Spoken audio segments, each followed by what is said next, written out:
Eleições 2026 é aqui na Rede OCP de Comunicação. Hoje temos a enorme satisfação de receber aqui nos estúdios da Rede OCP o pré-candidato a vice-governador por Santa Catarina na chapa Jorginho Melo, Adriano Silva. Bem-vindo, Adriano. Bom dia, muito obrigado pelo convite, pela oportunidade de estar aqui. Gabriel, e também Livramento, muito bom.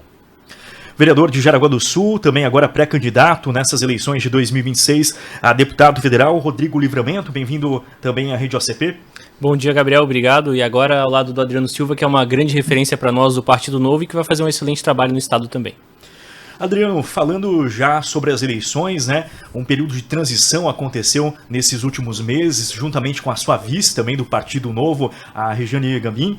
Como que foi esse período? O que você passou para ela? Como que está a Prefeitura de Joinville? Como que você entregou a Prefeitura? Bom, a minha história com a Regiane, ela começa em 2019, quando eu aceito o convite do Partido Novo, de eu sair da presidência da empresa da minha família, que é o Laboratório Catarinense. Quem já tomou o xarope Melagreão conhece um pouco da nossa empresa, e a ser pré-candidato a prefeito de Joinville. E aí eu convidei ela, conhecia, e ela participou junto comigo desde o plano de governo. Então, eu diria que hoje não existe pessoa mais preparada em Joinville do que ela para assumir a prefeitura da cidade. Porque além de ela fazer todo o plano de governo, ela participou das eleições, ela depois montou o time de secretariado junto comigo, foi uma vice-prefeita extremamente ativa na atividade, participou da reeleição e agora está assumindo como primeira prefeita da história de Joinville, a maior cidade do estado. Então ela está extremamente preparada para conduzir esse trabalho. Esse foi um dos motivos também que me deu tranquilidade de aceitar o convite do governador Jorginho Melo, porque é uma responsabilidade muito grande, você ser votado por uma sociedade para assumir uma posição e depois você tomar um outro rumo e você deixar, por exemplo, uma sucessão errada. Então eu estava muito tranquilo quanto a essa sucessão, porque eu sempre, e isso é uma característica de empresário, principalmente empresários que vêm de empresas familiares. Eu sou quarta geração, então a empresa familiar está o tempo todo preparando sucessores. E eu sempre fui preparado desde pequeno. Então, na minha trajetória, eu sempre preparei sucessores aonde eu estive. Então, eu só consegui deixar a presidência da empresa porque o meu irmão já vinha sendo preparado por mim há muito tempo para ele me suceder a hora que precisasse. E mesma coisa a Regiane Gambim.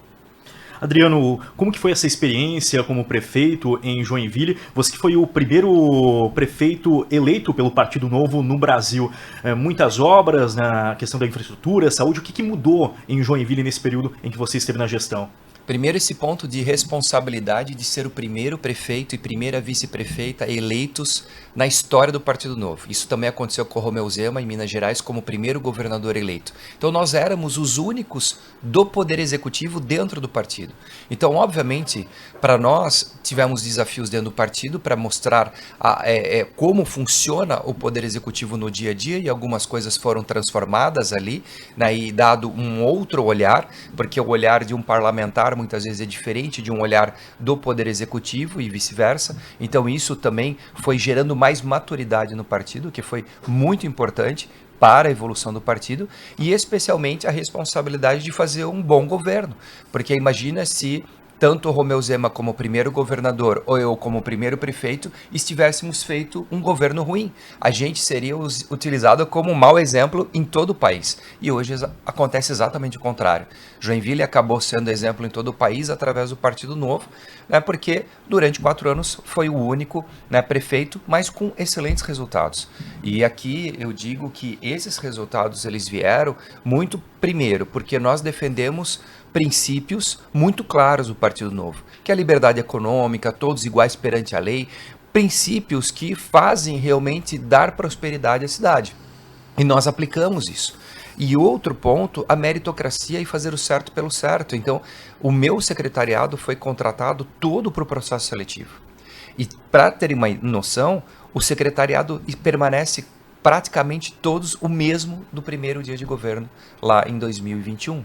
Então isso demonstra o quanto técnico eles são. Tanto é verdade que na minha reeleição, nenhum secretário saiu para concorrer a vereador.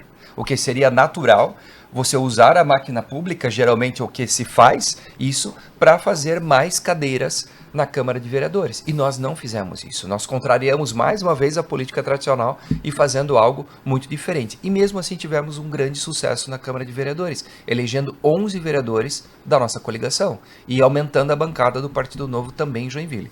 Então, o grande resultado que nós tivemos, eu digo que foi um governo de muita coerência, transparência, diálogo reto com a população. Eu recebi mais de 20 mil pessoas no meu gabinete da vice-prefeita Regiane Gambim durante esses 5 anos e entregas, serviço na ponta. Quando você tem secretários técnicos em todas as secretarias começam a entregar bons serviços. E isso faz com que o cidadão ele comece a perceber a prefeitura como um todo. Não é só uma secretaria que se destacou. Todas elas eu posso aqui colocar grandes resultados, né, para a população de Joinville. Mas o que eu julgo que é o maior legado da cidade é nós termos saído de 9º lugar e 15º lugar das séries iniciais e finais da educação do ensino fundamental em Joinville para 1º lugar no IDEB das maiores cidades do Brasil. Então, em 3 anos, nós saímos de 9º e 15º lugar para 1º lugar no IDEB. Então, isso é uma transformação muito grande. Melhorar o que já era bom, a gente conseguiu fazer isso na educação. Rodrigo Livramento, vereador de Jaraguá do Sul, agora também pré-candidato a deputado federal. Como que hoje está a estrutura do Novo em Jaraguá do Sul? São 2 vereadores, né? Livramento e a Cirlei Chapo. É isso aí, nós temos 2 vereadores na Câmara de Jaraguá. No mandato anterior nós éramos a maior bancada proporcional do Novo em todo o Brasil. A região norte de Santa Catarina é uma região onde as ideias do Novo mais florescem. O estado de Santa Catarina é o estado onde as ideias do Novo mais conseguem florescer no Brasil. É um estado empreendedor, de gente trabalhadora, que apoia ideias da liberdade, que abraça o capitalismo sem medo de dizer que abraça o capitalismo. E em um cenário de Brasil incerto, a gente vê, enquanto Partido Novo, o norte de Santa Catarina como um vale de prosperidade, um vale que abraça boas ideias. Então o Novo é muito forte em Blumenau, onde tem 2 vereadores. O Novo tem um prefeito e 3 vereadores em Corupá. O Novo tem 4 vereadores, tinha um prefeito, agora tem uma prefeita em Joinville. O Novo está estruturado em todas as cidades da micro-região de Jaraguá do Sul, todas as cidades conurbadas, todas as cidades limítrofes, e em Jaraguá do Sul também. Então, isso se deve ao fato das ideias que a gente abraça, que não são as ideias que, infelizmente, nós vemos em Brasília. Nós não estamos alinhados com Brasília. Aliás, nós estamos sendo roubados, infelizmente, ano após ano, através do Pacto Federativo. Então, a gente espera que essa aceitação, esse alinhamento de astros com as ideias defendidas em Santa Catarina, em especial no norte do estado, consigam ajudar ainda mais a florescer os frutos do Partido Novo. Adriano, falando agora das eleições desse ano, né, um cenário de 2026, como que foi aceitar o convite do governador Jorginho Melo, tendo em vista também a João Rodrigues? Por que você aceitou o Jorginho e não o João? O processo começou logo quando o meu nome saiu nas pesquisas. E lembrando que eu não era pré-candidato, eu não tinha rodado o estado para fazer campanha. E na primeira pesquisa meu nome saiu com 8,5% de intenção de voto e logo depois, um mês depois, subiu para 10% já. E isso fez com que viesse muita cobrança do Partido Novo para que eu tomasse uma decisão, porque por o Partido Novo faz sentido, eu ter saído a governo do estado, porque teria chance, dependendo da coligação, e também a Prefeitura de Joinville continuaria com o Novo, junto com a prefeita que estava preparada a isso. E tanto é que eu recebi visita do João Rodrigues, fazendo um convite para cada um sair ali, depois quem estivesse mais forte na campanha saía a candidato, o outro a vice, isso foi o convite, mas eu estava definido a ficar em Joinville. Porque eu não estava confortável em sair na oposição ao governador Jorginho Melo. E eu explico aqui por quê. O Jorginho Melo, ele foi muito parceiro com a cidade de Joinville desde quando eu era senador. Quando eu era prefeito recém-eleito, eu era um prefeito que não tinha experiência política. E quem me recebia em Brasília, quem abria as portas de Brasília, era o senador Jorginho. E logo depois ele virou governador e ele continuou me atendendo muito bem, atendendo a cidade de Joinville. E ele fez coisas que nenhum governador fez. Por exemplo, ele fez a fundo perdido o dinheiro chegar no Hospital São José, que é o grande calcanhar de Aquiles hoje do orçamento da cidade de Joinville. E ele fez isso acontecer, dinheiro a fundo perdido, coisa que nenhum outro governador tinha feito. Então, da minha parte, eu não me sentia nem um pouco bem agora que ele foi presente, esteve presente, fez obras importantes em Joinville, repassando dinheiro importante para a infraestrutura também, e daqui a pouco eu, por puro poder, olho e digo, não está valendo agora e agora eu estou na contramão. Então eu estava decidido em ficar. Até o final do ano, estava muito decidido a ficar. E quando fui surpreendido, então, no início de janeiro, né, com esse convite do governador Jorginho Mello. Foi uma decisão partidária, foi uma decisão que eu coloquei à mesa do partido. Eu disse, olha, eu estou confortável com essa decisão caso o partido decida que seja importante para o partido também. Agora, eu aceito esse caminho, porque, primeiro, a união da direita. Acho importante no Brasil esse ano nós destacarmos a união da direita. Não é hora de partidos de direita estarem brigando ou estarem em oposição um ao outro. É hora de estarmos unidos para, de fato, nós tirarmos a esquerda do poder de Brasília, para a gente dar uma chance diferente para o Brasil poder mudar. E também, né, a gente poder, e ele me convidar, para eu ser um vice-governador atuante junto com ele, caso reeleito. Então, isso também me chamou a atenção, porque ele falou muito do modelo de gestão que eu tinha em Joinville e que ele admirava muito esse modelo, né? E que ele queria essa oxigenação e queria, junto comigo, estar deixando um legado para o estado de Santa Catarina. Então, eu disse para o partido, olha, eu estou confortável com a decisão do partido. Se o partido decidir que eu devo ficar prefeito, eu fico muito feliz, porque eu sou muito honrado em ser prefeito de Joinville e gosto muito da atividade. Agora, se o partido achar que é interessante, né, eu assumir essa posição, também saio e vejo como um caminho de aprendizado natural para que, de fato, em 2030, aí eu me poste como candidato a governador, mas já com uma bagagem muito maior de conhecimento e muito mais preparado. Hoje, a base governadora em Joinville é também a atual vice-governadora, né, a Marilisa, que ela é de Joinville. Então, a região norte continua sendo representada. Qual que é a importância? Como que você vê esse cenário? Olha, a Marilisa é minha amiga pessoal, a gente, né, nós gostamos muito, ela sempre foi uma incentivadora, desde o começo ela sempre falou, você deveria me substituir depois, né, ela sempre foi uma incentivadora desse ponto. Então isso é importante também dizer, porque muitas pessoas acham que, eu estou vindo e substituindo ela está chateada, muito pelo contrário, ela está super feliz, né, de que isso está acontecendo. E para a região norte e nordeste, é importante essa representatividade, né? E eu, como prefeito da maior cidade, também fui presidente da Munesc, fui presidente do CIS Nordeste, do Consórcio de Saúde, que tem quase 18 municípios aqui da região, né? Eu tenho uma visão muito clara daquilo que a gente precisa em termos de infraestrutura, um olhar municipalista que o governador tem e que a gente pode incentivar ainda mais isso acontecer. Afinal, né, Livra, é dentro dos municípios que acontece a vida do cidadão e aonde a gente tem que fazer os investimentos. Então, tudo isso, com certeza, ajuda o governo do Jorginho Mello a continuar um trabalho que ele iniciou, principalmente esse olhar municipalista. Livramento, a importância também, como o Adriano destacou, de Joinville estar nesse centro das eleições de 2026, bem próximo a Jaraguá do Sul, né? Esse contato próximo facilita também as prefeituras da região, né? Tendo um representante do norte. Eu destacaria ainda mais, assim, eu vou puxar um pouco a sardinha para o meu lado, a relação que eu tenho com o Adriano. De poder ligar para ele em qualquer momento, de poder pedir uma reunião com ele, ele me atendia sempre como prefeito, conversávamos sempre, temos um grande alinhamento de ideias, eu não preciso ligar para o Adriano para saber como ele pensa, ele não precisa ligar para mim para saber como eu penso, eu posso ver uma manchete de um jornal, às vezes de uma matéria que estaria atacando ele e entender que por trás tem uma explicação que não foi dada e já entender até por que isso aconteceu. Então a gente tem esse alinhamento, eu acho que o Adriano vai estar muito próximo de Jaraguá do Sul, da região norte, porque entende a importância e a relevância da região norte. Os problemas de Joinville, as características de Joinville são muito próximas às características de Jaraguá. São regiões industriais que precisam destravar investimentos, que precisam de mais infraestrutura.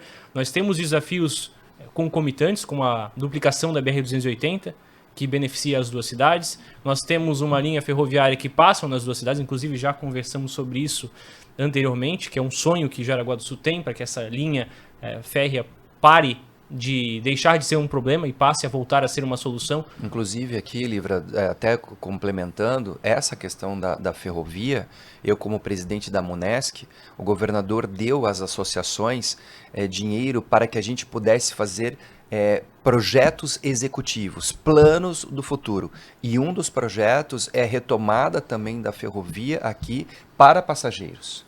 Né? Então, assim, não só a gente estruturar a melhor para cargas, mas voltar também o que era passageiros. Quantas pessoas moram aqui em Jaraguá, trabalham em outras cidades ou vice-versa, e que a gente poderia estar usando algo tão nobre, que é ter uma ferrovia, né, que hoje passa pelas cidades, em várias cidades, e que está subutilizada. Então, a Munesc, inclusive, tem recurso e já contratado projetos para que a gente possa fortalecer em conjunto essa discussão da região para a gente voltar. Eu, quando era criança, usava litorina, né? E é uma coisa muito simples e que não atrapalha trânsito, porque é um vagão, 2 no máximo, mas que hoje seria muito moderno você poder utilizar isso para sair de Joinville, por exemplo, vir trabalhar em Jaraguá, ou ir a Araquari, São Francisco do Sul, Guaramirim, e que a gente não utiliza isso hoje como um benefício para a população. E as pessoas que olham de fora acham que isso é coisa de outro mundo, acham que isso é um sonho muito distante. Mas não é. Nós temos a renovação do contrato com a Rumo Logística, que opera essa linha férrea, que vai ser renovado, se eu não me engano, em 2027 vai começar o processo de renovação. Se vai terminar, a gente não sabe. Mas o que falta é vontade política para mudar os termos do contrato e garantir que os recursos dessa outorga permaneçam na região. Eu já tive reunião com o secretário da pasta a nível estadual, Alberto Martins, já tive reunião com o Ministério de Transportes, com o DENIT, e infelizmente a gente parece que está falando sobre isso sozinho, e parece que está falando sobre algo de outro mundo, mas não é. Em outros países, até mesmo no Brasil, a gente tem exemplos que deram certo. Inclusive, mais aí um exemplo de alinhamento do novo, o prefeito de Corupá, o Nininho, também está tratando sobre esse tema e quer retornar. Então, acho que o Adriano pode, inclusive, ser um grande catalisador dessas ações, dessa vontade política para tirar bons frutos, no caso também da linha férrea. Inclusive, nós levamos esse pleito aos 2 ministros de infraestrutura, já no Tarcísio, a época do Tarcísio, já tínhamos levado, e também ao Renan. Então, nós já fizemos esse trabalho também, mas é uma discussão que a região toda tem que estar unida, todos os prefeitos, vice-prefeitos, vereadores, deputados estaduais, federais daqui, têm que estar unidos numa mesma, né, cobrança do governo federal para que seja incluído, porque isso com certeza vai facilitar muito o cidadão dessa região, que hoje virou uma grande conurbação.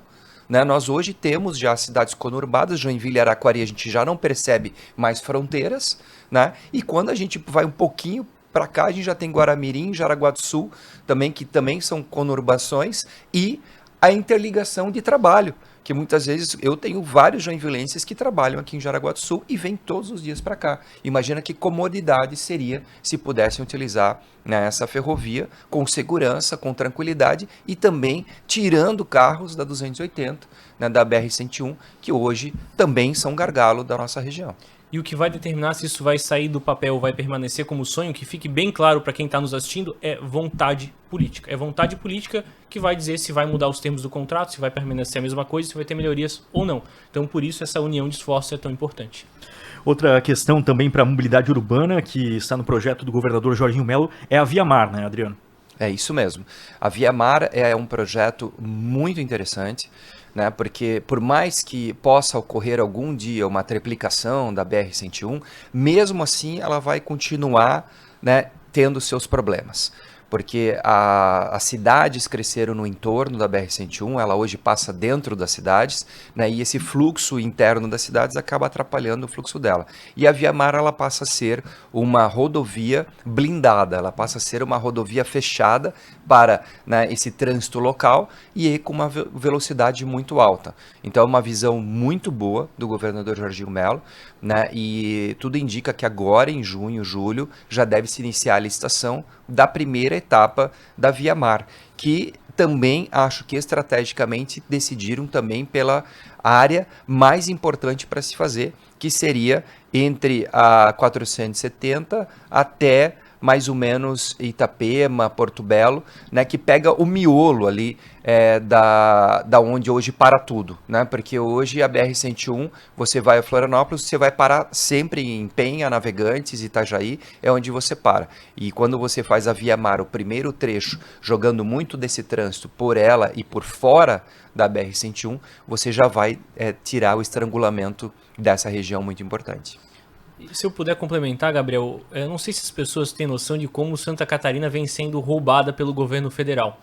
No último ano, em 2025, impostos e transferências de recursos, Adriano, para Brasília foram enviados 132 bilhões de reais para Brasília, e desses 132 bilhões que foram enviados, retornaram 19 bilhões. E esse assunto conecta totalmente com a Via Mar. A Via Mar está sendo orçada em 7 a 9 milhões, tem gente que acha isso nunca vai acontecer, isso é muita coisa. Pode parecer um sonho distante, e realmente eu confesso que nesse caso é um sonho distante, mas se nós tivéssemos um pouquinho mais de recurso, se a gente tivesse de volta um pouquinho mais de recurso, a gente poderia fazer várias Via Mars por ano, só com aquilo que a gente dá e não recebe. Se a gente pegar que a Via Mar custa 7 a 9 milhões, a gente sabe que às vezes no final acaba custando um pouco mais caro, mas vamos arredondar para 10 bilhões de reais, daria para fazer 10 Via Mars por ano, só com o dinheiro que Santa Catarina envia para Brasília e Brasília não nos devolve. Então essa é uma pauta que eu entendo que é aquela pauta que o sapo que acaba cozinhando com o tempo e não vai percebendo, nós estamos sendo roubados e nós precisamos de lideranças políticas que coloquem o dedo na ferida e tragam de volta o recurso para Santa Catarina. Ia ser uma Via Mar, ia ser uma ferrovia do frango, do grão, no oeste catarinense, que é tão importante. Então Santa Catarina poderia ser uma Suíça muito em breve, se nós tivéssemos o retorno daquilo que a gente envia e não tem de Brasília. E essa é uma das pautas que, se eleito deputado federal, com certeza você deve batalhar, lutar também para que isso aconteça, né? Esse desrespeito de Santa Catarina, ele infelizmente não está atrelado apenas aos recursos. Nós deveríamos ter nessa eleição mais deputados federais, foi feito um censo, deveria ser proporcional à população. Santa Catarina ia ganhar 3 ou 4 deputados federais a mais nessa região, queriam trazer mais recursos, queriam representar os valores de Santa Catarina, que mais uma vez não estão atrelados aos valores que nós vemos em Brasília, e mais uma vez a gente vem sendo desrespeitado. Aliás, já somos respeitados até também nessa conta do Senado de falta de representação. Aliás, é um absurdo o que acontece no Brasil. O Nordeste tem vários estados, cada estado tem 3 senadores, independente da população. Davi Alcolumbre, que controla todo o Senado, que impede o impeachment de ministros do STF, que aliás nem deveriam mais... Não deveríamos nem estar falando de impeachment, deveríamos estar falando da prisão de criminosos que estão no Supremo Tribunal Federal.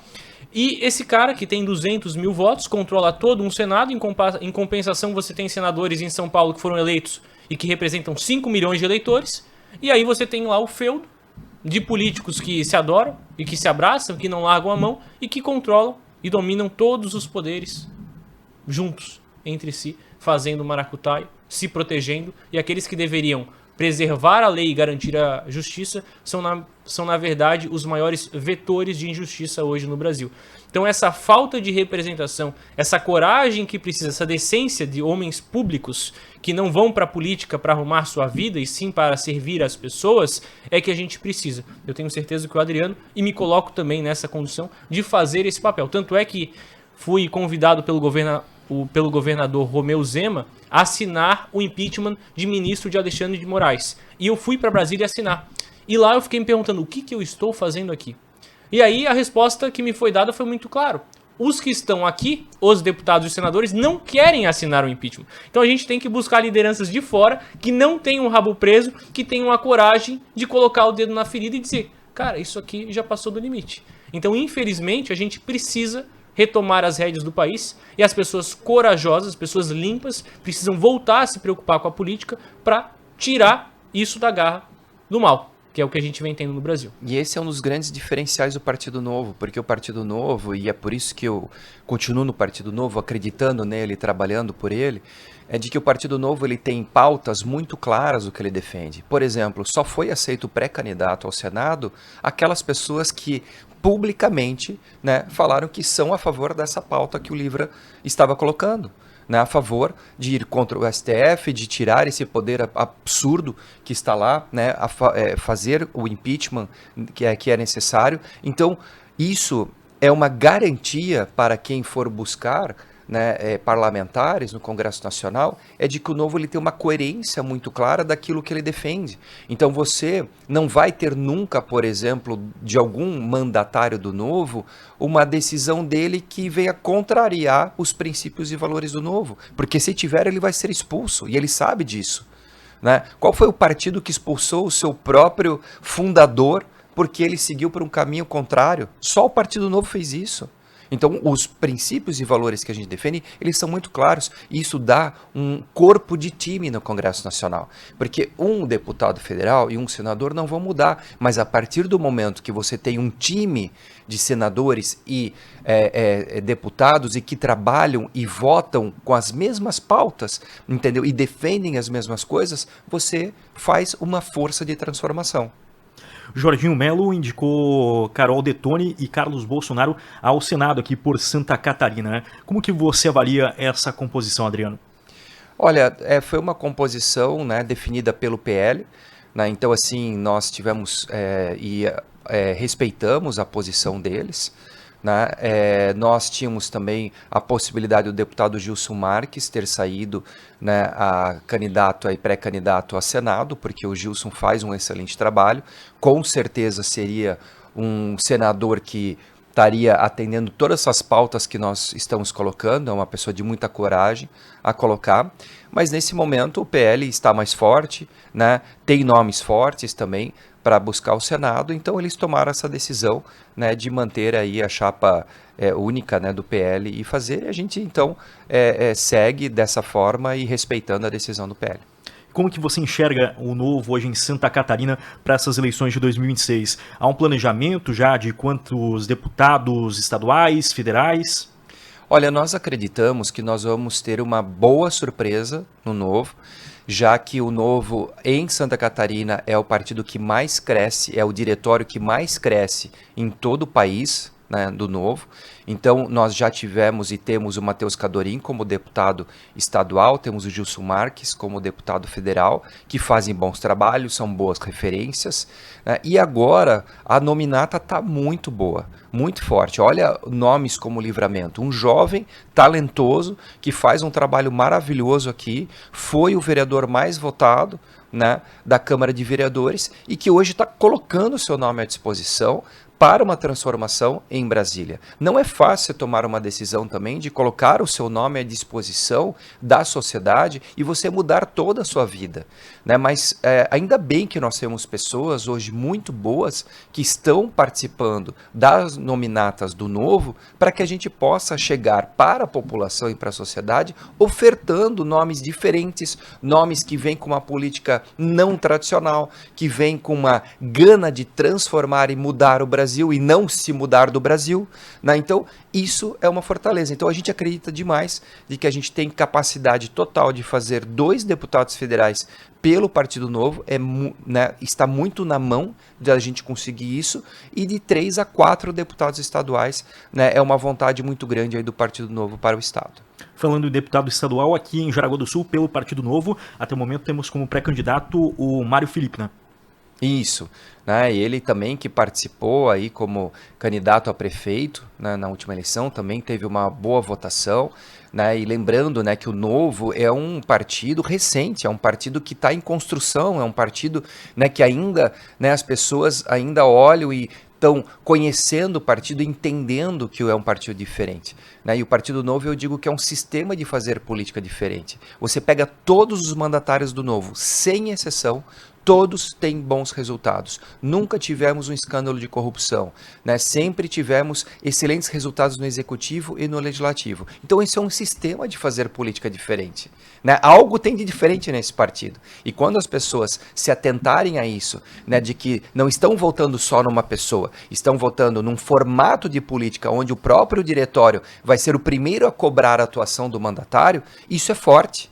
Porque, infelizmente, muitas pessoas foram em ondas, né, de direita que tivemos e chegaram no Congresso Nacional e votam em projetos de esquerda, né? E isso acaba, né, tirando uma força de mudança que a gente poderia ter no país. O fato é, se você é um candidato de direita, você tem que defender pautas de direita e votar em projetos de direita, mesmo que vá na contramão de quem está com o poder da caneta lá em Brasília, como acontece hoje. Agora, infelizmente, tiveram muitos outros candidatos e mandatários de outros partidos que se dizem de direita, mas quando vinha a posição do Lula, votava junto com o Lula em alguns projetos que prejudicam largamente a sociedade. Por exemplo, aumento de impostos, aumento de burocracia, né, fazendo com que a gente venha a perder efetividade, eficiência, eficácia perante o mundo. Porque as nossas empresas competem hoje com o mundo. E quando a gente deixa de ter uma rodovia, quando a gente tem mais um imposto, quando a gente tem mais uma burocracia, a gente não perde só o mercado internamente, a gente perde para o mundo. Né? E se a gente não prestar atenção, olha a China como ela está vindo. Vamos pegar os exemplos dos carros. Quem está acompanhando os carros chineses vai ficar, né, abismado com a qualidade que eles estão vindo, com o preço competitivo que eles estão vindo e colocando as indústrias, a indústria nacional numa posição muito crítica. Agora, quem é o problema? A indústria nacional é o sistema que faz com que a indústria nacional ela perca competitividade. Então, o que o país tem que fazer? E é isso que nós defendemos. Nós temos que diminuir o poder do Estado, fazer com que o Estado ele fique mais enxuto, para ele custar menos, para poder baixar imposto, para poder baixar burocracia, investir em infraestrutura, e aí sim a gente fica mais competitivo no Brasil e perante o mundo. Estamos conversando com Adriano Silva, ele que é pré-candidato a vice-governador pelo estado de Santa Catarina na chapa de Jorginho Melo, e também com Rodrigo Livramento, pré-candidato a deputado federal pelo Novo. Adriano, em relação aos apoios, né, à chapa Jorginho e também Adriano, como que estão? Quais partidos hoje já estão efetivamente fechados? O MDB já deu alguma resposta, se vem em apoio ou vai procurar outro caminho? O Jorginho que tem conduzido esse trabalho, né, eu confesso que não estou à frente do trabalho ali da montagem das coligações, mas a gente pode falar hoje do Republicanos, do Podemos, né, que são partidos do próprio Novo, né, que são partidos que já estão fechados e juntos. A gente sabe que do PP tem muitos prefeitos do PP que procuraram o governador que gostariam de ficar, porque reconhecem a política municipalista, assim também como muitos líderes do MDB também não estão contentes com essa posição, porque entendem também que o governador se colocou muito à posição de ajudar os municípios. Então, acho que muita coisa ainda pode acontecer, né, até as convenções. Adriano, em relação também às pesquisas, né, muitas pesquisas nesses últimos meses, como que o senhor avalia, né, as pesquisas que colocam o Jorginho Melo à frente? Eu acho que ela está refletindo exatamente o que a gente sente nas ruas. O governador Jorginho Melo veio fazendo um governo onde ele tem uma popularidade, ele tem uma boa aceitação, né? Assim também como nós tivemos uma excelente aceitação da nossa gestão em Joinville. Né, eu saí com quase 90% de aprovação de média do governo nesses 5 anos. Né, então isso fortalece com certeza, né, essa chapa, né, Adriano como pré-candidato a vice, Jorginho como pré-candidato à reeleição. Né, e com certeza as pessoas, e aí o que mais estou escutando é parabenizando por nós estarmos unindo a um projeto de direita. Né, isso eu escuto muito das pessoas. Pô, que bom que vocês não estão brigando, que bom que vocês estão somando a um trabalho para o futuro, presente e futuro. Né? E também, vamos dizer, nós começamos essa conversa aqui em Santa Catarina, mas hoje Rio Grande do Sul, PL Novo já estão juntos, Paraná, PL Novo já estão juntos, né? E isso pode acontecer em outros estados da União, de acontecer mais, né, fortalecimento de coligações aí que venham fazer com que a direita esteja unida. Durante a semana passada, o senhor esteve em agenda com o Zema aqui em Santa Catarina. Quais cidades foram visitadas? O objetivo desse roteiro? Nós fomos a São Miguel do Oeste, Chapecó, Xanxerê, Campos Novos, e aí depois ele seguiu em outras cidades e eu tive que seguir a minha agenda. Né? Óbvio, ele está, né, como pré-candidato, então ele está participando de eventos onde ele tem mostrado o trabalho dele que ele fez em Minas Gerais, onde ele pegou um estado completamente quebrado e assim, a gente não tem noção do quanto o PT estragou Minas Gerais. né? 3 meses os servidores sem receber salário, o 13º era dividido em 12 parcelas porque não tinha condições de pagar, sendo que o governador vivia lá num palácio gigantesco com 30 e tantos empregados, 7 aeronaves à disposição do governo e ele não tendo dinheiro para pagar o servidor. Então o governador Zema, ele veio e ele mudou radicalmente esse modelo e ele fez com que novamente as prefeituras recebessem de volta o valor do seu ICMS, porque até isso o PT tirou. Imagina uma prefeitura não receber o valor do ICMS de volta, que é da sua parte. Como que um prefeito vai pagar as contas no município? Teve prefeito que chegou a se suicidar em Minas Gerais. Olha a gravidade disso. Então, essa experiência que ele tem de um pós-PT, de um pós-governo de esquerda, né, é fundamental. E ele está mostrando isso para o Brasil como ele fez. E com transparência, com administração, com muita retidão, fazendo certo pelo certo, tomando decisões muitas vezes impopulares, mas que dão resultado a médio e longo prazo para a sociedade. Tanto é verdade que hoje Minas Gerais está batendo recorde em geração de empregos. Voltou a ter investimento de empresas de fora, né? O Estado voltou a ser um Estado seguro, novamente. Voltou a fazer investimentos em infraestrutura, em rodovias que estavam precárias. Olha só, em pouco tempo, isso que o Estado ainda continua endividado, porque a dívida que o PT fez, ela é tão grande, que vai levar alguns governos para frente para recuperar a questão financeira do Estado de Minas Gerais. Adriano, enquanto Minas Gerais bate recordes positivos, após a tomada de poder das mãos do PT, Brasil bate recordes negativos. Isso, exatamente. Nós temos recorde de empresas em recuperação judicial. Nem na pandemia tinha tantas empresas em recuperação judicial. Mais de 5 mil empresas em recuperação judicial. A realidade do PT é uma realidade paralela. 1/4 da população brasileira hoje vive em territórios controlados por facções ou grupos criminosos. 1/4. O Estado nem chega. De cada 10 famílias do Brasil, 8 estão endividadas. 8 estão endividadas. Taxa de juros nas alturas, isso por conta da incompetência do governo, que detém um monopólio na prestação do serviço, de vários serviços, de várias empresas, e detém o próprio monopólio na prestação dos seus serviços. Aumenta impostos, aumenta a base monetária que causa inflação, dói no bolso das pessoas, emite mais dívida, que faz o dinheiro sugar da economia e ir para as mãos do governo, que faz tudo ficar mais caro, que faz as empresas quebrarem. Então, enquanto Minas Gerais felizmente bate recordes positivos, depois de um governo do PT, nós precisamos agora acabar com os recordes negativos que o Brasil vem sofrendo por conta do governo do PT. No início da semana passada, no final de semana também, circulou um vídeo nas redes sociais do Romeu Zema ao lado de Flávio Bolsonaro, né? Como que o senhor avalia essa aproximação? Existe a possibilidade de Zema compor a chapa de Flávio Bolsonaro como vice, ou o novo está trilhando um caminho que venha ele na majoritária mesmo? O primeiro, esse vídeo ele demonstra aquilo exatamente que a gente defende de que nós podemos até estar, né, com projetos de presidenciáveis diferentes, mas que no final estamos todos unidos.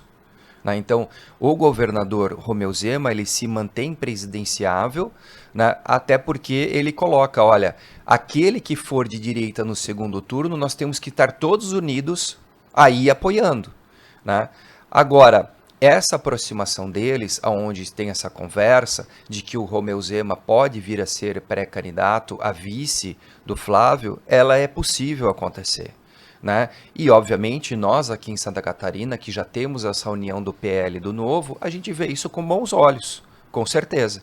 Mas ainda estão, né, em conversações. Então não existe absolutamente nada hoje definido. O governador Zema continua pré-candidato à presidência da República, assim como o Flávio, mas com aquele vídeo demonstra de que existe um respeito mútuo pelos dois, uma conversa muito franca e tranquila entre os dois, e isso demonstrando também que os dois partidos seguem unidos para um projeto só, tirar a esquerda do poder.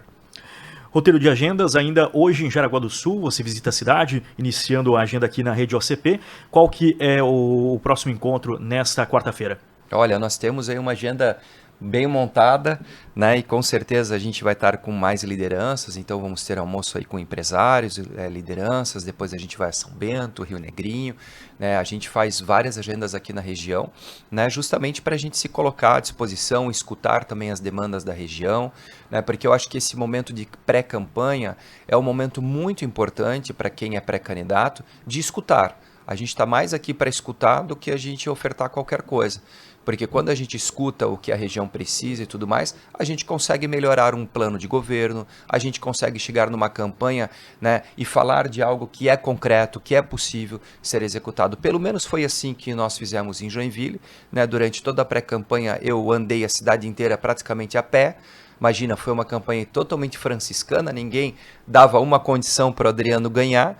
Só que quando chegou na campanha eu falava exatamente aquilo que era necessário ser feito. E nós fizemos, não teve palavra ao vento no meu governo. Tudo aquilo que nós prometemos, nós cumprimos. Todo o plano de governo que foi feito, ele virou o planejamento estratégico da cidade. Então não foi um plano de governo, né, como muitos caderninhos eu vi de ex-prefeitos, que não foi cumprido absolutamente nada. Inclusive, uma ponte que nós construímos no meu governo, ela leva o nome do meu avô, Albertinho Bornchen. E não fui eu que dei esse nome. Essa ponte ela foi prometida há 30 anos atrás, quando o meu avô tinha falecido. O então prefeito Luiz Henrique da Silveira entregou para o meu avô um quadro, para minha avó, um quadro da ponte, com o endereço da ponte exatamente, colocando o nome. E essa história foi reconhecida pela Câmara de Vereadores, e a Câmara de Vereadores decidiu, então, pelo reconhecimento dessa história, dar o nome à ponte original. Mas foi uma promessa de 30 anos e que foi cumprida, né, no nosso mandato. Então, isso que eu acho que a gente tem que mudar, né? Nós temos que buscar realmente projetos que são factíveis, realmente aquilo que é possível ser executado, aquilo que é possível ser dito, para que as pessoas voltem a ter confiança em políticos, voltem a ter confiança em governos. Não existe outro método de mudar o Brasil, né, de mudar uma realidade da sociedade, senão através da política. E o problema é que quanto mais políticos vão e fazem promessas falsas, mais a população se afasta. E aí você cria um vácuo muito perigoso de lideranças. Se eu não tivesse participado, talvez a gente teria tido mais um político tradicional, daquele modelo tradicional, e que simplesmente não ia trazer a evolução que a gente conseguiu trazer aqui em Joinville. Coisa que é diferente aqui em Jaraguá. Aqui em Jaraguá vocês já têm uma sucessão aí de lideranças novas, né, que vem tentando fazer modelos diferentes para justamente conseguir resultados diferentes na política. Então é isso, né, que a gente defende, né, e que na pré-campanha agora a gente está indo mais para ouvir as lideranças das regiões, conhecer também o Estado, né, para que a gente possa chegar na campanha, né, e falar daquilo que é factível. Tá certo, muito obrigado, Adriano Silva, pela participação, sucesso na caminhada. Muito obrigado. Obrigado, Rodrigo Livramento. Obrigado, Gabriel.